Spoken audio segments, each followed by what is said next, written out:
बाबूजी मेरे पास ना मुझे एक वो मिली है, सोने की ईंट मिली है मुझे।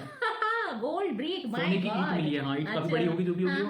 तो कह रहा बाबूजी मुझे जो है आपका नंबर मिला है कहीं से, तो मुझे लगता है कि आप मेरी ना ये ईंट बिकवा दोगे तो उसमें आधा प्रॉफिट आपका हो जाएगा। अच्छा।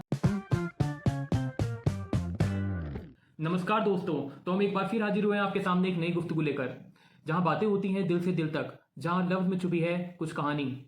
फिर उसी एक्साइटमेंट के साथ, उसी लहरों के साथ हम लोग आपके सामने हाजिर हो चुके हैं, प्यारे प्यारे किस्से लेकर। चाहे वो दादा दादी के किस्से हो, चाहे वो नाना नानी के किस्से हो, चाहे वो हमारे अपने बचपन के किस्से हो, चाहे वो अपने ऑफिस से रिलेटेड किस्से हो। तो आज हम फिर हाजिर हो चुके हैं आप लोगों के सामने एक प्यारा सा किस्सा लेके। बट आज जो किस्सा है वो मेरा नहीं, वो हमारे सर का है, क्योंकि 2 बारी से मैं सर को मौका ही नहीं दे रही थी उनका किस्सा सुनाने के लिए। तो आज सर देखते हैं हमारे सर, क्योंकि आज मुझे भी नहीं पता है सर का क्या किस्सा है, तो देखते हैं आज सर का क्या रहेगा किस्सा। तो ये जो किस्सा है मेरा, ये हमारी जिंदगी से रिलेटेड है, मतलब जो हमारी जिंदगी में धोखाधड़ी हो रही है आजकल। अच्छा। जो लोगों को धोखा मिलता है कि चाहे वो साइबर क्राइम से रिलेटेड हो, चाहे वो किसी भी चीज से रिलेटेड हो सकता है। अच्छा, तो वो मेरा भी कुछ एक किस्सा एक ऐसा ही हुआ था। अच्छा। जिन दिनों में दिल्ली में रह रहा था, वो 11-12 की बात है, सन 2011-12 की। ओके। तो मेरे पे, मैं एक दिन बैठा होता है इसी रूम में अपने, तो मेरे पे एक कॉल आता है। ओके। तो मेरे पे कॉल आता है, कोई गांव से आदमी बोल रहा था, ओके। कोई गांव से एक आदमी बोल रहा था कि बाबूजी मेरे पास ना मुझे एक वो मिली है, सोने की ईंट मिली है मुझे। गोल्ड ब्रिक, सोने की ईंट मिली है, हाँ ईंट काफी बड़ी होगी जो भी होगी वो। तो कह रहा बाबूजी मुझे जो है आपका नंबर मिला है कहीं से, तो मुझे लगता है कि आप मेरी ना ये ईंट बिकवा दोगे तो उसमें आधा प्रॉफिट आपका हो जाएगा। अच्छा। मैंने कहा पहली बार बोला तो मैं समझ नहीं पाया कुछ। मैंने कहा है तो वैसे फ्रॉड ही मुझे लग रहा है। मैंने कहा हाँ ठीक है चलो कोई नहीं, मैं अभी शाम तक बताता हूँ आपको, शाम को कॉल करना, मुझे अभी थोड़ा बिजी हूँ मैं। मैंने उसको बिल्कुल इग्नोर मार दिया, मुझे पता होता ही फ्रॉड है। मैंने कहा चलो अब एक बार कॉल आया दोबारा थोड़ी ना आएगा।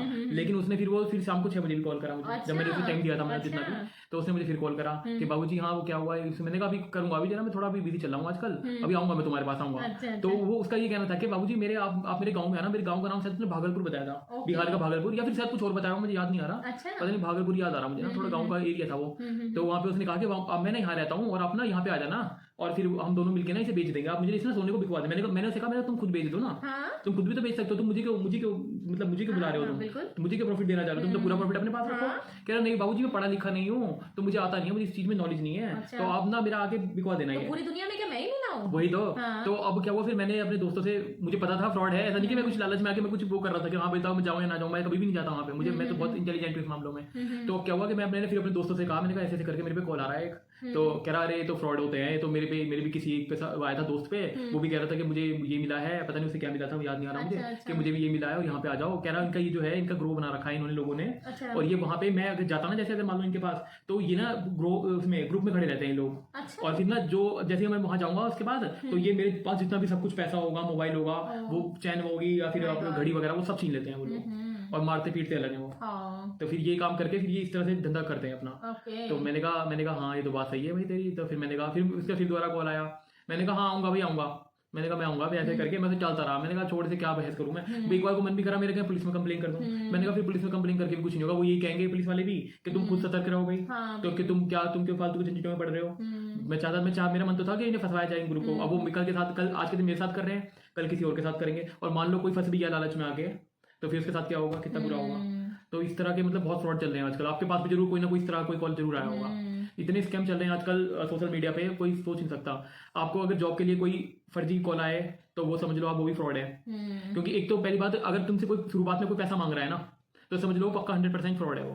क्योंकि कि जॉब के लिए कहते हैं कि हम तुम्हारा जॉब में सिलेक्शन करवा देंगे, आप हमें इतने पैसे दो, तो लिख के रखवा लो, वो पक्का 100% फ्रॉड है। क्योंकि भाई जॉब इंसान पैसा कमाने के लिए जाता है, पैसा इन्वेस्ट करने के लिए जाता है। जब हमें पैसे होंगे तो हम जॉब करने क्यों जाएंगे तुम्हारे पास? ऐसा मुझे एक छोटा सा भी किस्सा याद आ गया। जस्ट ये दिल्ली में जैसे इंटरव्यू देने गया था एक कंपनी में, तो वहां पे बुला रखे थे, वॉक इन इंटरव्यू था। एक उन्होंने छोटा सा ऑफिस हायर करा, और ये अभी बहुत होता है दिल्ली में, बहुत ज्यादा होता है, बहुत बड़े लेवल पे चल रहा है काम भी है। तो वो एक ऑफिस हायर कर लेते हैं 10-15 दिन के लिए, उसमें फिर वो इंटरव्यू कंडक्ट करवाते हैं, और इंटरव्यू में मैक्सिमम हर बंदा सेलेक्ट होता है उनका। ना वो कोई क्वेश्चन पूछते, बस पूछे कहाँ रहते हो, ये है वो है, और फिर तुम्हारे एकदम सिलेक्शन। भाई तुम बच्चे इतनी मेहनत कर रहे हैं इंटरव्यू पढ़ाई के लिए, उनका तब क्लियर नहीं हो रहा, और ये बिना कुछ पूछे और एकदम सेलेक्ट कर दे रहे हैं। तो इसका मतलब कुछ ना कुछ तो फ्रॉड चल रहा है। तो भाई अब फिर तय हुआ, अब फिर एचआर लास्ट राउंड में वो एचआर का करवाते हैं। एचआर बताती है कि आपका सिलेक्शन हो गया है, और 1 महीने बाद की डेट बताता है कभी। और कंपनी वाली नहीं होती, उनकी कंपनी कहीं दूर होती है उनकी, कि वहाँ गुड़गांव में कंपनी है, पूना में कंपनी है, यहाँ पे कंपनी है हमारी, और वहाँ पे इस दिन से आपकी ज्वाइनिंग होगी, आपको इतने रुपए जमा कराने पड़ेंगे। मैंने कहा किस चीज के जमा कराने पड़ेंगे? कह मेंटेनेंस चार्जेस है वो आपको देने पड़ेगा। हम क्यों देंगे मेंटेनेंस हाँ, चार्जेस? कम से कम 2,500-3 हजार रुपए वो मांगते हैं। हम तो खुद एम्प्लॉय है वहाँ पर। वही तो। अब हाँ, हमारी क्या भाई, तुम सैलरी में से काट लेना, तुम फर्स्ट सैलरी हमें दोगे उसमें से काट लेना। पर नहीं, वो कहेंगे नहीं ये मैंडेटरी है, और तुम्हें अभी स्टार्टिंग में रजिस्ट्रेशन फीस समझ लो या कुछ भी समझ लो, मेंटेनेंस चार्ज, मेंटेनेंस पर का ये हमारी तुम्हें देना सैलरी से पड़ेगा। क्या मतलब है हाँ सर? वही तो, वो रजिस्ट्रेशन फीस समझ लो उनकी, तो ये कहते हैं वो तुम्हें देना पड़ेगा। अब ऐसे बच्चे आ रखे हैं इंटरव्यू देने 100, 150, 200 My God. कंटिन्यू इंटरव्यू चलता रहता है उनका। 3-4 दिन का इंटरव्यू का होता है, हर दिन 3 बच्चे आते हैं, और हर एक बच्चे को वो सेलेक्ट करते हैं। बताओ, कोई गधे से गधे को भी बच्चे को सेलेक्ट कर लेंगे किसी को, भले उसे आता हो या ना आता हो उस फील्ड के बारे में, लेकिन वो सेलेक्ट कर लेंगे वो। तो वही है। फिर उसके बाद क्या होता है, अब ये जो बच्चा फंस गया जाल में, बहुत सारे बच्चे दे देते हैं, बहुत सारे बच्चे 2-3 हजार रुपए अपने 3-4 हजार रुपए दे देते हैं। Oh my God. और वो ऐसे कर करके वो उनपे लाखों रुपए इकट्ठा हो जाता है। और वो उसके बाद वो जो रेंट लिया होता है ना, 15-20 हजार का रेंट लिया होता है, वो रेंट वेंट दे के, और वो अपना वहां से रफू चक्कर वहां पे ताला मार के और भाग जाते हैं। पता नहीं कितने बंदों का वो लोग करवाते होंगे तो इंटरव्यू। वही बहुत बंदों का भाई। तो ये इस तरह से फ्रॉड बहुत तगड़ा चल रहा है। हाँ। और हर बंदा एक ना एक बार फंसता जरूर है इसमें। तो इसलिए बता रहा हूँ, अभी से अवेयर हो जाओ कि जब भी कोई जॉब से रिलेटेड अगर पहले पैसे मांगे ना, तो कभी भी मत देना। मत देना। अगर तुम्हें खुद में गट्स होंगे तो तुम्हारा ऑटोमेटिकली सिलेक्शन हो जाएगा। तो ये था मेरा किस्सा। और इसी तरह से बहुत सारे फ्रॉड आते हैं। कभी तुम्हारे जैसे कि ऑनलाइन शॉपिंग से रिलेटेड ही हो गया, कभी तुम पे कोई डिस्काउंट का आता है, कि ऑफर का आता है कि तुम भाई कोई मतलब जैसे कि फेमस साइटें तो हैं ही, तुम्हें पता ही है, जो है वो जैसे जानते हैं सभी जानते हैं हम। पर जो अननोन साइटें होती हैं, कभी कभी उसमें ऐड आ जाता है कि ये तुम्हें इतने का मिलेगा, और पर इसमें कैश ऑन डिलीवरी रखते नहीं है वो जानबूझ के, सिर्फ ऑनलाइन डिलीवरी रखते हैं। ऑनलाइन डिलीवरी तुम परचेज कर लोगे और वो तुम्हारा घर पे आने का भी नहीं, और तुम ना उसे संपर्क कर पाने, कुछ कर पाने के, तुम्हारे पैसे कट जाएंगे तुम्हारे ऊपर। तो ऐसे बहुत फ्रॉड चल रहे हैं। तो उससे तुम्हें ही बचना है। कोई तुम्हें बताने नहीं आने का, तुम्हें खुद ही अपने सोच समझ के दिमाग लगाना है। पैसा शुरू में कहीं देना ही नहीं है। जहां पैसा शुरू में दिया तुमने, समझ लो तुम फ्रॉड में फंस चुके हो फिर।